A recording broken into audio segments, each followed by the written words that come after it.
नमस्कार दोस्तों। करोड़ों साल पहले धरती पर एक ऐसे जीव रहते थे जो आज की कल्पना से भी बड़े थे। वो थे डायनासोर। 16 करोड़ साल धरती पर राज करने के बाद अचानक से गायब हो गए। क्या हुआ उनके साथ, आइए जानते हैं इस वीडियो में। करीब 23 करोड़ साल पहले धरती पर एक ही महाद्वीप था और उसी महाद्वीप पर जन्म होता है डायनासोर का। और कुछ ही समय बाद धीरे धीरे नदी, झील, पहाड़ सभी जगह डायनासोर का ही राज हो गया। कुछ डायनासोर तो छोटे थे तो कुछ इतने बड़े थे कि जिनका कल्पना करना भी मुश्किल है, और कुछ तो अत्यधिक मांसाहारी थे। 16 करोड़ साल तक ये धरती पर राज करते हैं। उसके बाद समय करवट लेती है। लगभग 6.6 करोड़ साल पहले एक दिन ऐसा आया जिसने इतिहास को बदल कर रख दिया। आकाश में एक विशाल चमक दिखाई दी और कुछ ही समय बाद धरती हिल गई। और वो था उल्का पिंड जो 6.6 करोड़ साल पहले धरती से टकराया था, और उसी समय डायनासोर का अंत हो गया।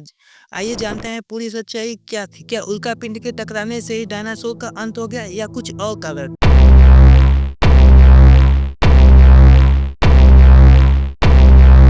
वैज्ञानिकों का मानना है कि लगभग 6.6 करोड़ साल पहले जब धरती से उल्का पिंड टकराया था तो उस समय धरती पर चारों ओर धुआं और राख ही राख हो गया, जिससे सूर्य का प्रकाश पृथ्वी पर न आ सका और सूरज की रोशनी धरती पर न पड़ने की वजह से तापमान में भी काफी गिरावट आई, जिससे कि सबसे पहले छोटे जानवर मरने लगे। उसके बाद धीरे धीरे कर बड़े जानवर जैसे कि डायनासोर भी धीरे धीरे मरने लगे, और साथ ही में वो जीव भी मरने लगे जो करोड़ साल धरती पर राज किए थे। अब वो भी इस भूखमरी और ठंड से धीरे धीरे खत्म होने। टकराव इतना तेज था कि लगभग 75% जातियां उसी समय ही समाप्त हो गई थी। दोस्तों, सवाल तो अब ये था कि क्या डायनासोर का अंत उल्का पिंड ही था?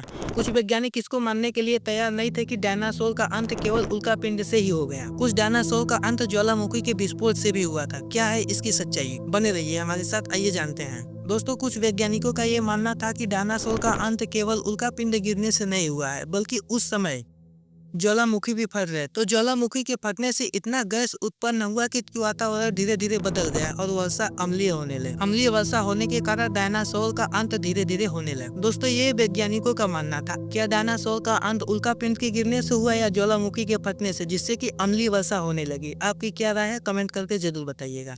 सवाल तो ये था कि सब कुछ उल्का पिंड के गिरने से खत्म हो गया, तो आगे की जीवन कैसे उत्पन्न हुई? आइए जानते हैं। उल्का पिंड का टकराव इतना भयानक था मानो कि सब कुछ समाप्त हो गया हो, लेकिन सब कुछ समाप्त नहीं हुआ था। उस समय केवल 75% ही जातियां समाप्त हुई थी और कुछ जातियां बच गई थी जो आगे चल के इंसानों की पूर्वज बने। यानी कि उस समय यदि डायनासोर का अंत नहीं होता तो आज इंसान भी इस धरती पर न होते। दोस्तों, दो वैज्ञानिकों ने अपना अपना मत दिया, लेकिन दोनों में से कौन सा सत्य है ये कैसे पता चलेगा? दोस्तों, उल्का पिंड की टक्कर का सबूत वैज्ञानिकों को इरिडियम नामक धातु से मिला, जो आमतौर पर उल्का पिंड में पाए जाते हैं। इरिडियम धातु मिलने की वजह से यह सत्य हो गया कि धरती से उल्का पिंड ही टकराया था, जिससे कि डायनासोर का अंत हो गया। मतलब यह कहानी काल्पनिक नहीं, सच्ची घटना है जिसने धरती का दिशा ही बदल दिया। दोस्तों, सोचिए, जैसा उल्का पिंड डायनासोर के टाइम पर धरती से टकराया था, वैसा ही उल्का पिंड आज धरती से टकरा जाए तो हमारी सभ्यता का क्या होगा? हालांकि नासा ऐसे उल्का पिंड पर लगातार नजर रखता है कि डायनासोर की भांति आज ऐसी घटना न हो, लेकिन प्रकृति को कौन रोक सकता है? जो होना है वो होकर रहे। डायनासोरों का अंत एक तबाही थी, लेकिन उसी अंत से एक नई जीवन का शुरुआत हुआ, जिनके बिना धरती पर इंसान का जन्म लेना